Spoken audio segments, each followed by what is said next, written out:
We had an expected yet disturbing update on the Emmanuel Haro case. The parents have been arrested. If you're worried about the world we're leaving to our children, well then it looks like your algorithm brought you to the right place. I'm the mom behind the mask. Welcome.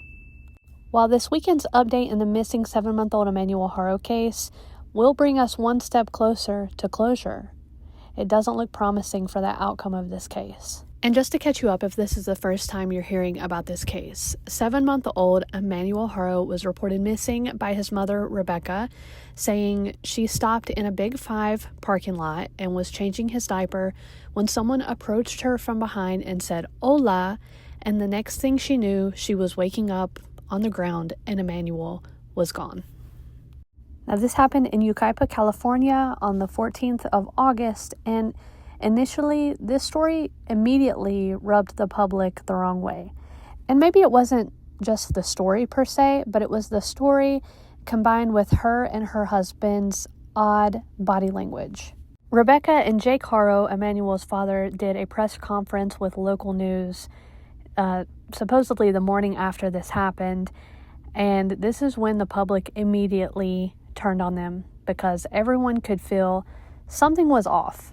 Took him out of the car seat and I laid him on the chair and I had his diapers right here and then someone said "Hola" and I couldn't even turn and I don't remember nothing. I got up off the floor and I didn't see my child. Someone took him from me. I came back to get my phone and call 911. I ran the whole perimeter and there's nothing here.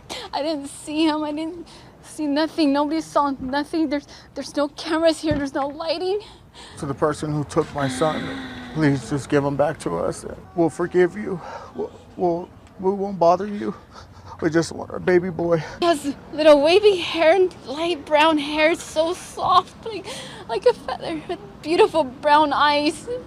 Beautiful baby, energetic, very playful, very happy. Don't hurt him and please feed him. Take care of him. Please don't hurt him and protect him and just bring him back to his parents that love him. Now, I'll let you discern how you feel about that interview, but that interview combined with the story, combined with Rebecca's black eye that looks like it was nearly a week old, even though this incident allegedly happened the day before, were the first signs to the public and the police, to be frank, that something was not right. And it did not take long for Jake Haro's problematic and violent history of child abuse to resurface. Now, I don't want to show pictures of his older child that I'm talking about, but it's not hard to find if you want to search for it. Jake Haro has a daughter who is now 7 years old, who at 10 weeks old, he inflicted permanent brain damage and multiple fractured ribs. 10 weeks old, guys. Because of what he did, his daughter has 3% brain function. She's blind, she cannot walk, she cannot speak, she requires around-the-clock care.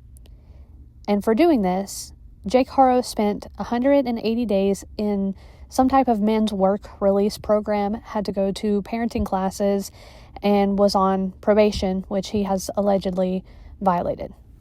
Other than that, both of the parents have refused lie detector tests, and they have become uncooperative with police when police started questioning some of the inconsistencies in Rebecca's story. So now that you have a rundown of this case and why people think the parents did it, let's talk about where we are now. They have both been arrested. A little over a week after Rebecca's initial report of Emmanuel missing, they were both arrested on suspicion of murder. Police have officially shifted this case from searching for a missing child to searching for his remains. And it is imperative that they find Emmanuel Haro's remains if they want to get a guilty verdict on this case. And you might be wondering, like me, if there's no body, then how were they arrested? But turns out there's a lot of circumstantial evidence in this case, and truthfully, we really don't know yet what the police have found. They have seized all of their electronics and their vehicle, which can reveal a lot of information like location data, messages, and search history.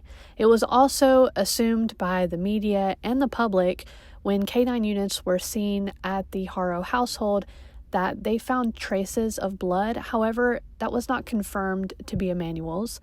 They also were seen finding baby clothes in a nearby dumpster, and that was assumed yet also not confirmed to be Emmanuel's. The truth is, we don't really know what the police have found officially, but we can assume they have found enough to charge both Jake and Rebecca. Now the question is, do they have enough to be convicted?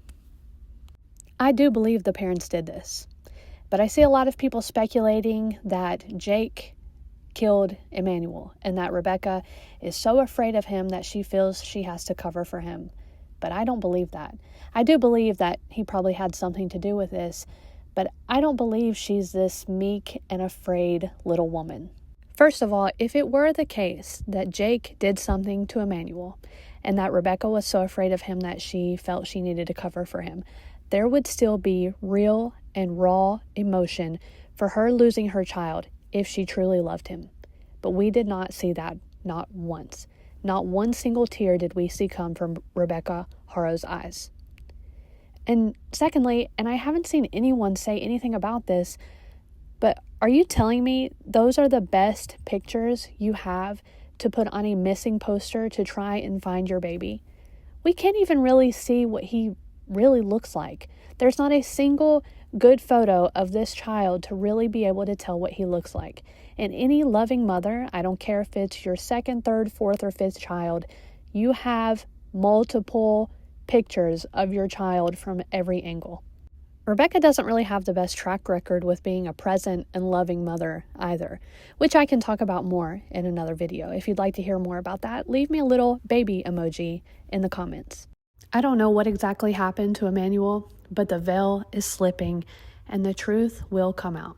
We will hopefully have an update soon because both Jake and Rebecca are due for a preliminary court appearance tomorrow, August 26th, first thing in the morning.